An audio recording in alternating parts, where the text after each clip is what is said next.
All right, this is going to be a review for King Arthur, the 2004 film, directed by Antoine Fuqua. This is the I watched the director's cut, the unrated director's cut. So I think I saw this in the theater back then, and this is a movie that got I think a lot of shit back then. I don't know. I just think it wasn't that well received. It has a 30% on Rotten Tomatoes, 59% from the fans. They're just from regular people, but I don't know. I've never hated this movie. I think it is, it's flawed. It's trying to have the Arthurian legend, but kind of playing it straight. There's no magic, which is kind of a negative for me too. There's no magic. Merlin's not even barely in it. So there's things about it I don't like. But there are other things that I do like. Like, I like the setting.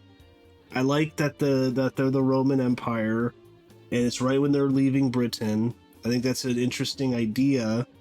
And I've watched videos from historians saying that Arthur probably was, if he existed, maybe related to a Roman general, like his father, maybe connected in some way to the Romans.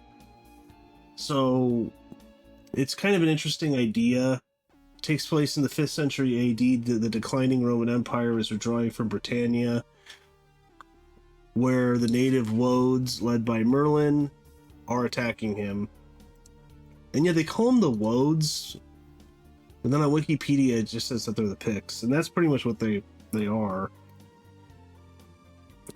So, and the Picts are basically Scottish people. So, but yeah, I do like the movie. I do have some complaints though, but so I think Clive Owen's good as Arthur. I think the cast is great, actually. I mean, you got Clive Owen, Keira Knightley's good. Stellan Skarsgård is the villain. He's a Saxon invader. Ray Winston, Hugh Dancy,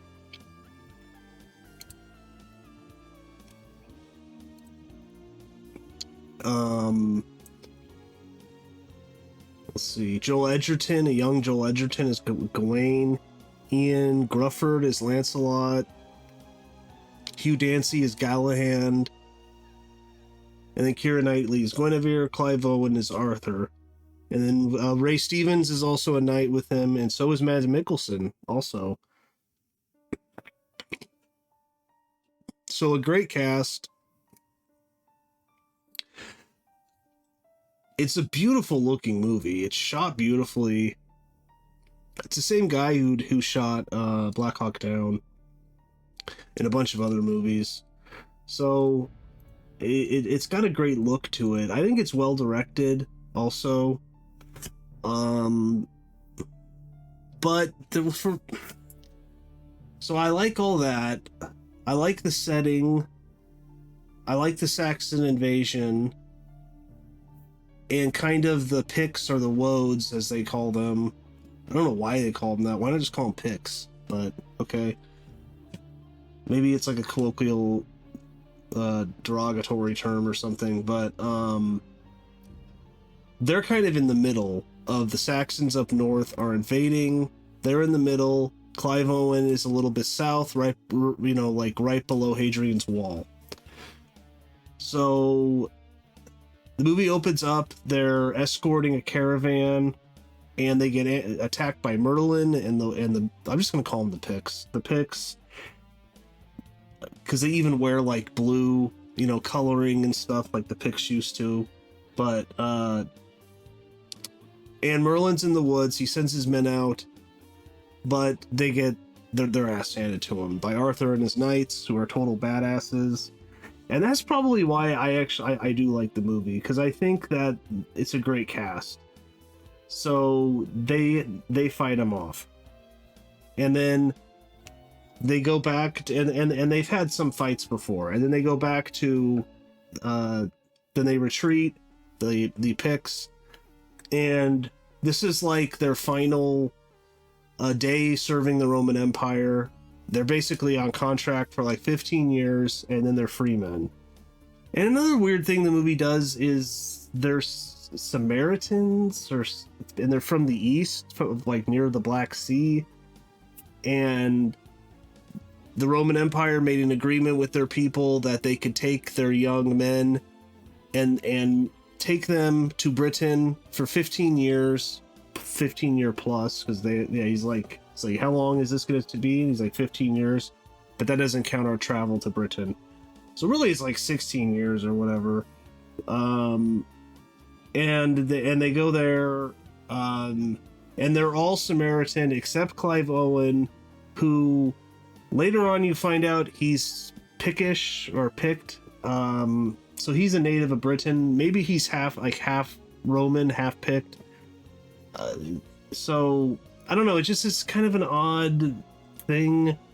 Why not just make them all British? But I guess because they want them to be able to leave. They don't want to stay on the island. Even Clive Owen doesn't want to. He wants to go when his contract's up. He wants to go and live in Rome.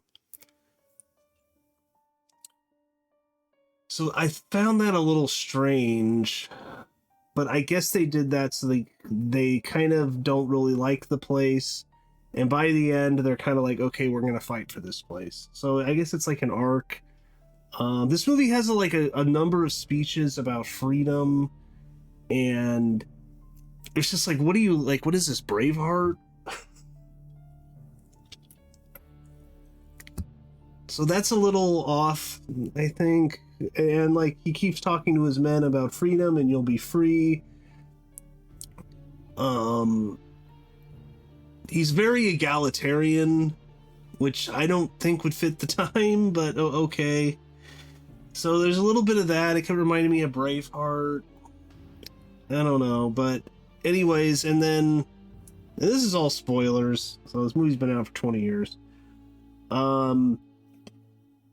And then a bishop from Rome, or I don't know if he said he's from Rome or Londinium from the south, comes to him and says, there's this group of people, the Pope is friends with one of them, and we need you to bring him, his wife, and his son, but definitely the son, with you, and then we're going to take him to Rome.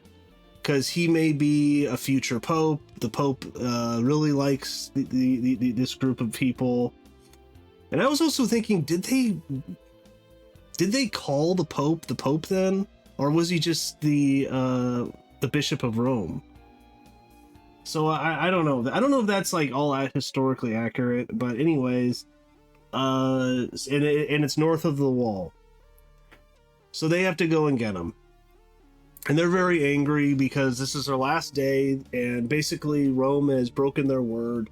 And the guy's like, well, if you don't do this, then you're all going to be fugitives, and you have to travel through the Roman Empire to get back to your Samaritan or Sarmatian, whatever they're called, land to the east, and you'll be killed. So they really have no choice. And Clive Owen's pissed. He doesn't like this. You get to see the round table then. It's barely in the movie, but it's there. And Clive Owen is like a hardcore Christian, but his other knights are still pagan. So there's this tension between Christians and pagans in this movie too. And then they have to go and get them, and that's pretty much the setup for the movie. And they're like, this is this is a mission where you may not survive. It's incredibly dangerous, because they're like, we've never really been that far north. So they do that. And I found it a little strange though, because it's like, were there Roman cities north of the wall, Hadrian's Wall?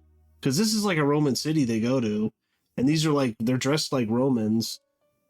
But anyways, I don't know if that's accurate too, but they go there, and then they get word that the Saxons are invading in the north, and all hell's gonna break loose. And that's pretty much the setup. And the Saxons are led by Stellan Skarsgård.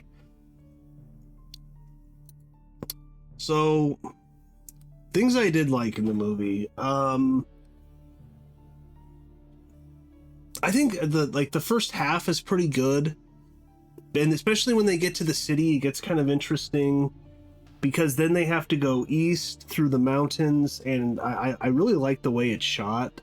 It's shot in widescreen also, and the snow, just really cool shots of Clive Owen and his knights and Keira Knightley.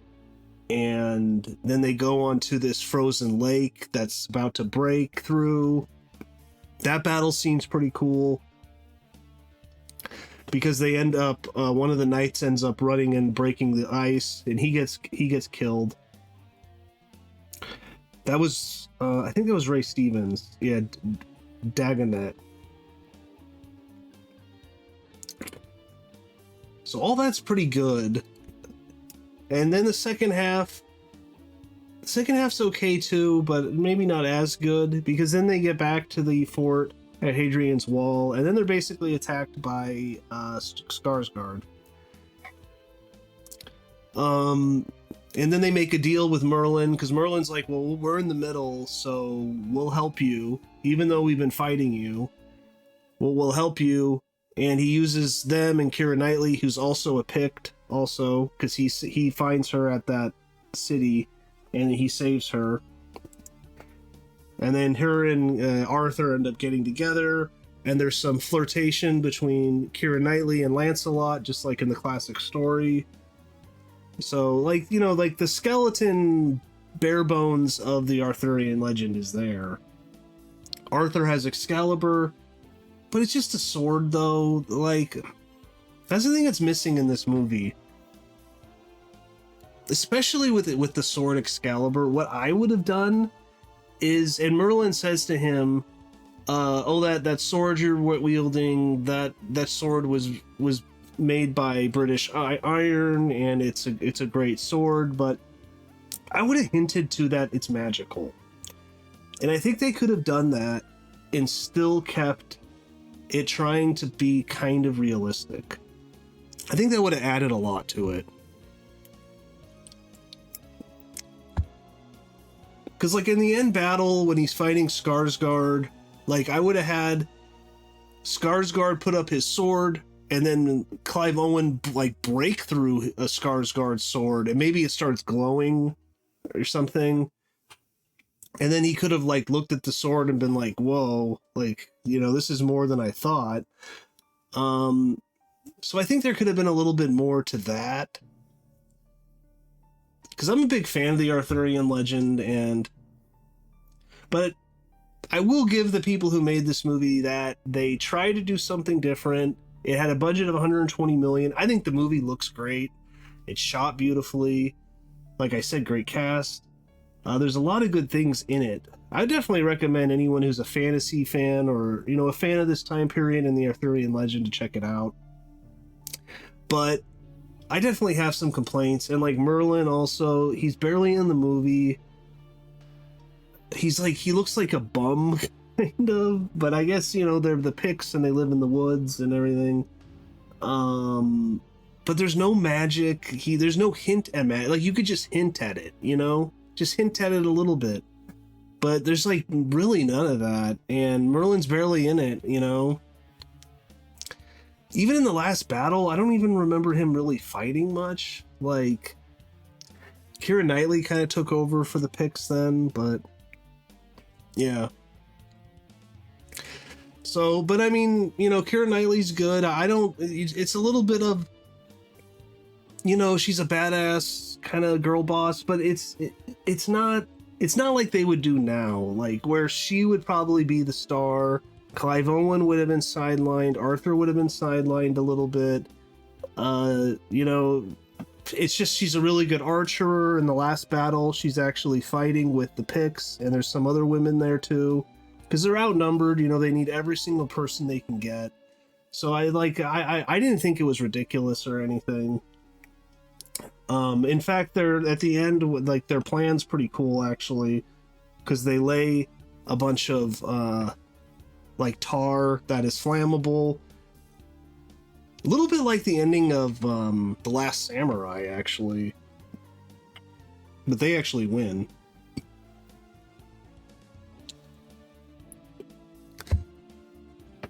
And then Skarsgård has a son. He goes off one area, Skarsgård goes off to another after they go through Hadrian's Wall, because they abandon it. They think they abandoned it, but they didn't. And then their army gets cut in half and slaughtered. Him and his son's army. Some good fighting, but again, it's like there's not that much blood in the movie, which I thought was weird. I would have upped the blood a little bit. So that's another negative I have. Is I was just thinking, like, I like this, but it could have been a little more brutal. Could have been a little more blood. And I don't really know why they did that. Because I don't know, is the normal cut PG-13? I'm not sure. This is unrated. The director's cut. So I felt that they could have showed a little bit more of that, and the violence. I mean, there is a lot of fighting, but I don't know. It's just something they kind of cut away sometimes, and that kind of annoyed me. It's it's Buena Vista, so it's like Disney. So maybe that's why. I'm not sure, but it could be. But yeah, its budget was 120 million. So it had a big budget. Box office 203.6 million. So really, what you want to triple your budget, and then you make money, because they have to cut trailers, and that's so really it's, I think, technically a flop.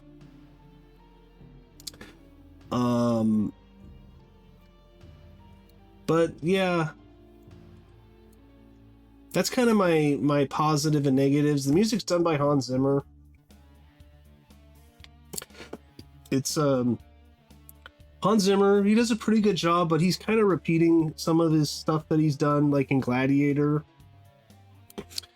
Production company Touchstone Pictures, Jerry Bruckheimer Films. Distributed by Buena Vista Pictures, which is Disney. So, and it's directed by Antoine Fuqua, who's, a legit director. I mean, he directed Training Day. He's done movies that I've liked. Yeah, he directed Shooter. That's a good movie. Replacement Killers, Training Day, Tears of the Sun, King Arthur, Shooter. So, but, yeah, Roger Ebert actually liked it. He gave it 3 out of 4 stars, and that's just the theatrical cut. Arthur traveled to Rome, became a Christian and a soldier, and was assigned to lead a group of yurt-dwelling warriors from Sarmatia on a 15-year tour duty in England, where Guinevere is a fierce woman warrior of the Woads, the Picts. His knights team up with the Woads to battle the Saxons. In this version, Guinevere and Lancelot are not lovers, although they exchange significant glances. Arthur is Guinevere's lover. So much for all those legends we learned from Thomas Mauer's. This new King Arthur tells a story with uncanny parallels to current events in Iraq. Oh, I didn't even think of this. The imperialists from Rome enter England, intent on overthrowing the tyrannical Saxons, and find allies in the brave Woads. All of you, were free from your first breath. Yeah, see, some of that stuff's just kind of cheesy to me, because it was not people were not really that free back then. Arthur informs his charges and future subjects, anticipating by a millennium or so the notion that all men are born free. Yeah. And overlooking the details that his knights have been pressed into involuntary servitude, right? Later he comes across... See, I don't see the Iraq thing, okay? Later he comes across a Roman torture chamber, although with Guinevere and its conventions safely in the future. He doesn't believe that the Romans do not do such things.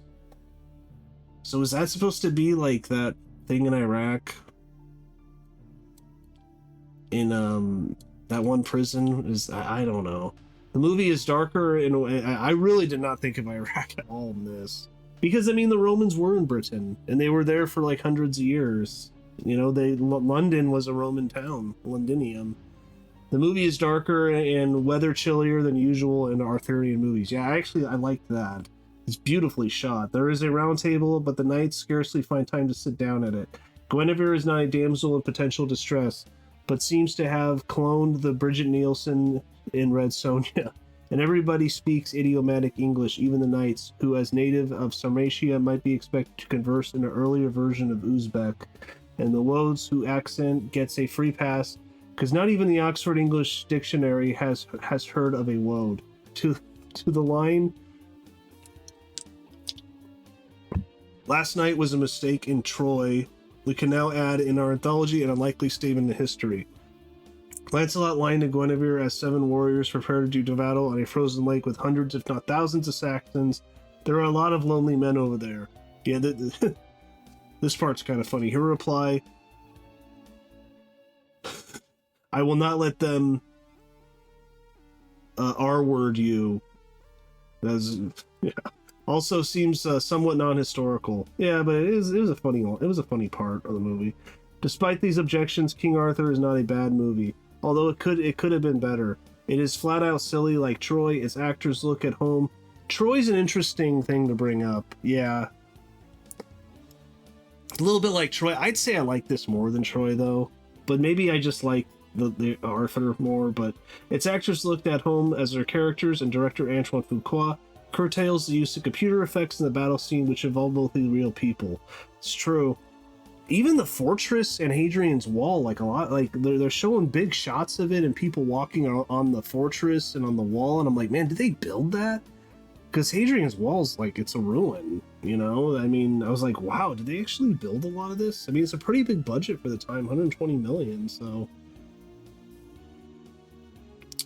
there is a sense of place here. Although the costumes bespeak a thriving trade in tailoring somewhat beyond the mead, the film's locations looked rough, ready, and green. It was filmed in Ireland. Well, it says actually it was filmed... The film was shot in Ireland, England, and Wales. So at least they shot it in Britain. Clive Owen, who has been on the edge of stardom for a decade, makes an Arthur who seems more like a drill instructor, less like a fairy tale prince than most of the Arthurs we've seen. Well, if you do me a favor, smash that like button. Be great. Really helps the channel. Lean, dark, and angular, he takes the character to the edge of anti-hero status. Keira Knightley, who was the best friend in Bend It Like Beckham. Oh god, that movie. Looks simultaneously sexy and muddy, which is a necessity in this movie, and fights right into the current appetite for women action heroes, who are essentially honorary men, all except for the squishy parts. The cast is filled with dependable actors with great faces, such as Ray Winston. Yeah, he's great in this. He's got some great lines, too. Like at the end when they're getting married, and he has like a bunch of kids with this woman, and then Guinevere and Arthur get married in this big ceremony, and then he's like, well, I guess I have to marry her now. And then she's like, who said I'll have you? I don't know. It's fun, a funny line. Such as Ray Winston as a tough-as-nails knight who inexplicably, perhaps appropriately, anticipates the Cockney accent, and Stephen Dillon as Merlin, leader of the Wodes, and more of a psychic and sorcerer than a magician who does David Copperfield material. So, yeah, he actually, I probably would agree, 3 out of 4 stars. The movie works is because of the considerable production qualities and the charisma of the actors, who bring more interest to the characters than they deserve. There is a kind of direct, unadorned conviction to the acting of Clive Owen and others, raised on Shakespeare, trained for sword fights, with an idea of Arthurian legend in their heads since childhood.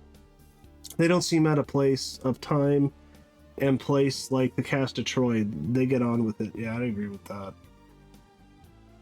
So, but yeah, I would actually, well, for the directors, he's reviewing the theatrical cut, but I'd probably give it a 3 out of 4. So, but yeah, I think that's about it though.